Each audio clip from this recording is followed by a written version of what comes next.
दोस्तों, मेरी चाची 10 दिनों के लिए हमारे घर पर रहने आई थी। उस समय मेरी माँ बाहर गई हुई थी और पापा भी अपने काम में व्यस्त थे। उस दौरान मैं चाची के साथ घर पर अकेला था। चाची की सुंदरता मेरी आंखों में बस गई थी। एक दिन रात में मुझे अपने शरीर पर किसी का हाथ महसूस हुआ। जब मैंने उठकर देखा तो चाची मेरे बगल में बहुत छोटे कपड़े पहनकर सोई हुई थी। चाची ने मेरा हाथ पकड़कर कहा, मुझे आज तक तुम्हारे चाचा में जो महसूस नहीं हुई वह मुझे तुम्हारे अंदर महसूस हो रही है। ऐसा कहकर चाची ने मेरा हाथ ऐसी जगह पर ले जाकर मुझे मदहोश कर दिया और तब मैंने होश खो दिया। मेरा नाम सुमित है। मेरे घर में मम्मी पापा और मैं हूँ चाची की। मैं सुमित हूँ। रोज की तरह आज भी मैं शाम को जिम से वापस आया। जब मैं घर पहुंचा तो मैंने देखा कि चाचा और चाची घर में थे। उन्हें देखकर मुझे बहुत खुशी हुई। चाचा अक्सर अपने काम के सिलसिले में हमारे शहर आते रहते थे और तब वे हमारे घर पर भी चक्कर लगाते थे। लेकिन चाची शादी के 5 साल बाद पहली बार हमारे घर आई थी। मुझे देखते ही चाची मेरे पास आई और बोली, सुमित, पिछले 5 सालों में तुम कितने बड़े हो गए हो। मैं भी चाची का हालचाल पूछ रहा था। तभी चाचा पीछे से आए। चाचा ने मुझे गले लगाया। रात का खाना खत्म करने के बाद चाचा अपने घर जाने के लिए तैयार हो गए। मुझे लगा कि चाचा और चाची कम से कम 1-2 दिन हमारे घर रुकेंगे, लेकिन चाचा जाने लगे जबकि चाची हमारे घर ही रुकी रहीं। हम सब चाचा को उनकी गाड़ी तक छोड़ने गए और फिर घर वापस आ गए। रात को माँ चाची के साथ उनके कमरे में बैठकर बातें कर रही थीं। सुमित चाचा जी का कुछ काम था, इस ज्यादा दिन हमारे घर नहीं रुक सके। चाची की 10 दिन की इस शहर के डॉक्टर के पास ट्रीटमेंट है और अगले 10 दिन वह हमारे घर पर ही रहेंगी। ये तुम्हारे लिए खुशी की बात होगी, क्योंकि अब मैं अपनी सहेलियों के साथ जाने वाली थी। ऐसे में तुम्हारे खाने पीने की समस्या हो सकती थी, लेकिन अब तुम्हारी चाची घर के सारे काम कर लेंगी। माँ को यह ठीक लगा, इसीलिए मैं अपने कमरे में चला गया। चाची किस ट्रीटमेंट के लिए आई हैं? यह तो मैंने माँ से पूछा ही था। चाची के आने से पहले माँ का कॉलोनी की एक सहेली के साथ मंदिर दर्शन का कार्यक्रम तय हुआ था। उनकी यात्रा 2 दिन में होने वाली थी। अब कुछ दिन माँ घर पर नहीं थी और उन्होंने चाची को इस बारे में पहले ही बता दिया था। चाची ने कहा कि आप बेफिक्र होकर दर्शन करने जाएं। घर के सारे काम और सुमित दोनों का मैं अच्छे से ख्याल रखूंगी। दूसरे दिन तय योजना के अनुसार माँ अपनी सहेलियों के साथ दर्शन के लिए निकल गई। उनकी यात्रा पूरी 10 दिनों की थी। मेरे पिताजी भी उनके बिजनेस के काम के लिए अक्सर बाहर रहते थे और वे भी कल सुबह ही शहर से बाहर गए थे। अब घर में चाची के साथ मैं अकेला था।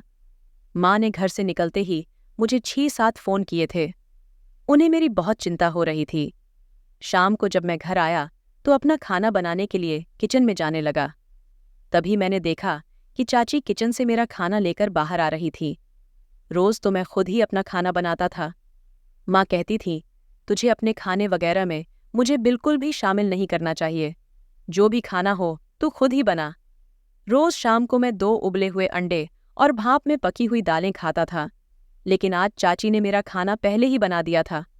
उस दिन पहली बार हमें तैयार खाना मिला था। मैंने चाची से पूछा, तुझे मेरे खाने के बारे में कैसे पता? इस पर वह बोली, मैं दोपहर में तेरी कमरे की सफाई करने गई थी।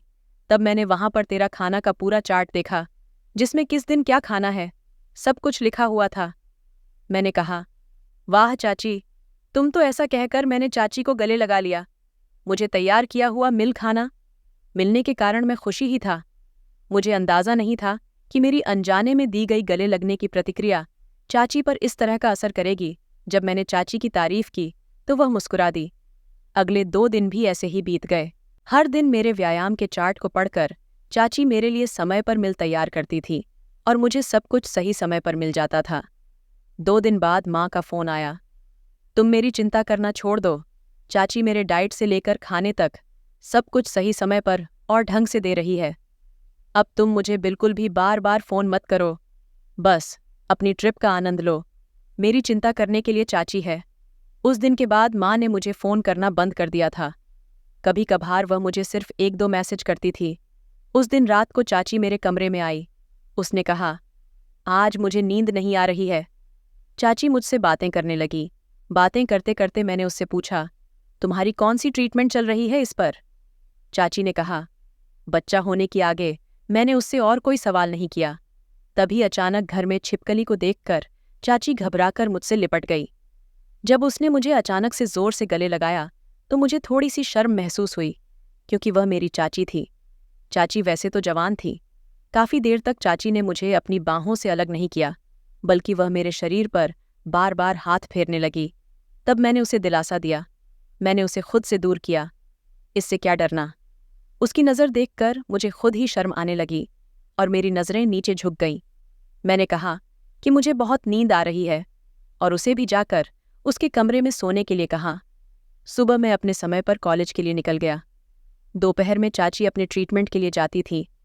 उस दिन रात को जब मैं अपने कमरे की लाइट बंद करने वाला था, तभी जोर जोर से मेरे कमरे का दरवाज़ा खटखटाया गया।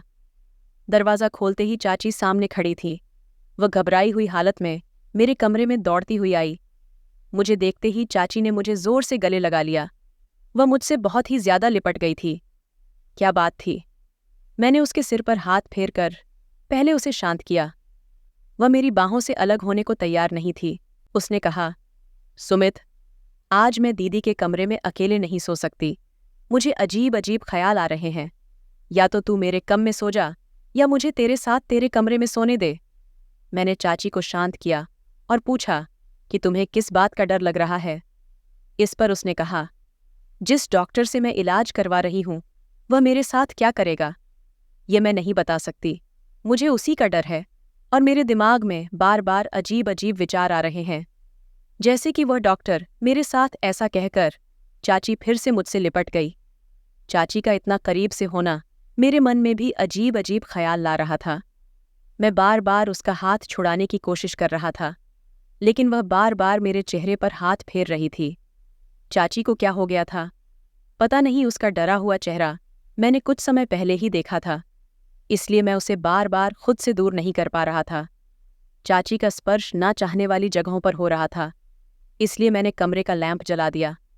लैंप जलते ही चाची का हाथ मेरे शरीर से हट गया। अगले दिन मैं चाची के साथ उसी ताल में गया जहां उसकी ट्रीटमेंट हुई थी। उस अस्पताल का माहौल तो मुझे सही ही लगा। जो डॉक्टर चाची का इलाज कर रहा था वह बहुत बूढ़ा था। चाची उसके बारे में मुझे ऐसी बातें क्यों बता रही थी? जैसे ही चाची की ट्रीटमेंट पूरी हुई और वह बाहर आई, उसका चेहरा उतरा हुआ लग रहा था। मैंने उससे चेहरा उतरा होने का कारण पूछा तो उसने कहा, कुछ नहीं, रोज रोज वही इलाज करवाकर मैं तंग आ गई हूं। चाची का उतरा हुआ चेहरा देखकर मैंने उससे कहा, चलो ट्रीटमेंट की बातों को छोड़ो, आज मैं तुम्हें अपने साथ मूवी देखने ले जाता हूं। मैंने सोचा अगर वह थोड़ी घूम फिर लेगी तो शायद उसे थोड़ी राहत मिलेगी, क्योंकि गांव में मूवी थिएटर और मॉल जैसी चीजें नहीं थीं और चाचा तो चाची को ज्यादा कहीं घुमाने नहीं ले जाते थे।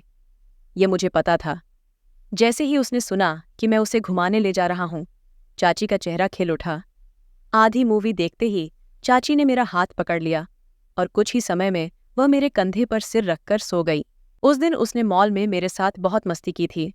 उसके चेहरे पर एक अलग ही खुशी थी। घर आते ही चाची ने कहा, सुमित, आज आपने मेरा दिन बना दिया। इस दिन को मैं कभी नहीं भूलूंगी। आगे उसने कहा, आज ऐसा लग रहा था जैसे मैं अपने सुमित के साथ नहीं बल्कि अपने प्रिय चाची। बोलते बोलते रुक गई। लेकिन उसे प्रिय के आगे क्या कहना था ये मैं समझ गया था। मैंने उसकी बात को हंसी में टाल दिया और उसे घर छोड़कर मैं निकल गया। जिम से लौटते ही मैंने खाना खाया और नहाने चला गया। नहाने के बाद मैं अपने कमरे में गाने सुनकर दिमाग ताज़ा कर रहा था। तभी मुझे अपने शरीर पर किसी का हाथ महसूस हुआ। कोई मेरे चेहरे पर हाथ फेर रहा था। मैंने आंखें खोलकर देखा तो सामने चाची खड़ी थी। चाची की सुंदरता कुछ अलग ही नजर आ रही थी। वह बहुत गोरी थी। जैसे ही मैंने स्थिति देखी, मैंने उसे खुद से दूर कर दिया और कहा, चाची, आप ये क्या कर रही थी? चाची ने जवाब दिया, सुमित, तुम रोज जिम से इतनी मेहनत करके आते हो, मैं बस तुम्हारी मेहनत देख रही थी। वैसे भी रोज जिम में बहुत सी लड़कियां तुम्हारे शरीर को देखती होंगी। अगर तुम्हारी चाची ने तुम्हारे शरीर पर हाथ फेर दिया तो क्या हो गया? अगर तुम्हें अच्छा नहीं लगा तो सॉरी। यह कहकर इसके बाद चाची ने फिर से मेरे चेहरे पर हाथ फेरना शुरू कर दिया। 1 साल लगातार जिम और डाइट फॉलो करने के बाद मैंने अच्छी बॉडी बना ली थी और रंग से भी गोरा था। चाची तो मेरी तारीफ करते हुए थम ही नहीं रही थी। उसने कहा, तुम्हारे शरीर पर से हाथ हटाने का मन ही नहीं करता। हाथ फेरते फिरते उसने अपना चेहरा भी मेरी छाती पर फिराना शुरू कर दिया। चाची का अचानक मेरे साथ बदलता व्यवहार देखकर मैं सोच में पड़ गया था। मैंने उसे खुद से दूर कर दिया। आज रात भी चाची मेरी कमरे में आ गई थी और इस बार तो उसने हद ही कर दी। माँ का एक टी-शर्ट पहनकर आई थी। उसके चेहरे पर थोड़ा मेकअप भी दिख रहा था। चाची उसी तरह मेरे सामने आकर बैठ गई। मैंने उससे पूछा, तुम कहाँ जाने की तैयारी कर रही हो? इस पर उसने कहा, सुमित, तुम्हें हर बात सिखानी पड़ेगी क्या? चाची ने कहा, सुमित, मेरा मतलब था कि मुझे बहुत गर्मी लग रही है, इसीलिए मैंने यह छोटे कपड़े पहन रखे हैं। मैंने सुना है कि शहर में औरतें रात को सोने से पहले मेकअप करती हैं, तो मैंने आज वहीं ट्राई किया। वैसे भी कुछ दिनों में मुझे जाना पड़ेगा। वहाँ मुझे घर में गाउन पहनने की इजाज़त नहीं होगी। अगर मैं अभी अपनी यह इच्छाएं पूरी नहीं करूंगी तो कब करूंगी? बोलते बोलते चाची ने मेरा हाथ अपने हाथ में ले लिया और पूछा, सुमित, तुम्हें मैं कैसी लगती हूँ? मैंने सीधे तौर पर कहा, तुम तो बहुत ही खूबसूरत हो। मैंने उसे सुंदर क्या कहा? वह तुरंत ही मेरी ओर खिसक कर बैठ गई। चाची का बर्ताव अब मुझे थोड़ा अजीब लगने लगा था। उसे उसकी कमरे में जाकर सोने के लिए कहा तो उसने कहा कि उसे अकेले सोने की आदत नहीं है और अकेले सोने में उसे डर लगता है। ऐसा कहकर वह मेरी ही कमरे में सो गई। जब से चाची मेरी कमरे में सोने लगी थी, तब से रात को मैं ठीक से सो नहीं पाया था। उस रात भी चाची ने नींद में बड़बड़ाना शुरू किया और मेरा हाथ पकड़ लिया। मेरा हाथ पकड़कर वह मुझे अपनी ओर खींचने लगी। तब मुझे गुस्सा आने लगा, क्योंकि उसकी वजह से मेरी नींद नहीं हो पा रही थी। गुस्से में मैंने उसका हाथ झटककर बिस्तर से उठ गया और फर्श पर बिस्तर लगाकर सो गया। फर्श पर रात भर मुझे नींद ही नहीं आई। यह सब और कितने दिन चलेगा, मुझे कुछ समझ नहीं आ रहा था। अब तो मुझे ऐसा लगने लगा था कि चाची जल्दी से जल्दी अपने घर चली जाए, क्योंकि दिन बदन उसकी नज़र मुझ पर टेढ़ी होती जा रही थी। अगले दिन दोपहर के 12 बजे मैं सोकर उठा। तैयार होकर जब मैं कमरे से बाहर आया तो बाहर पापा दिखे। मुझे देखते ही पापा बोले, सुमित उठ गया, तू आज उठने में इतनी देर कैसे हो गई? मैंने चाची के बारे में पापा के सामने कोई शिकायत नहीं की थी। मैंने उनसे झूठ बोल दिया कि रात को मैं मूवी देख रहा था, इसलिए देर से सोया। पापा ने कहा, ठीक है, और खाना खाते ही वे अपने कमरे में आराम करने चले गए। पापा के घर आ जाने से मुझे थोड़ी राहत मिली थी। पापा अपने कमरे में आराम करने चले गए। तभी चाची ने मेरा हाथ पकड़कर मुझे खाने के लिए बिठाया।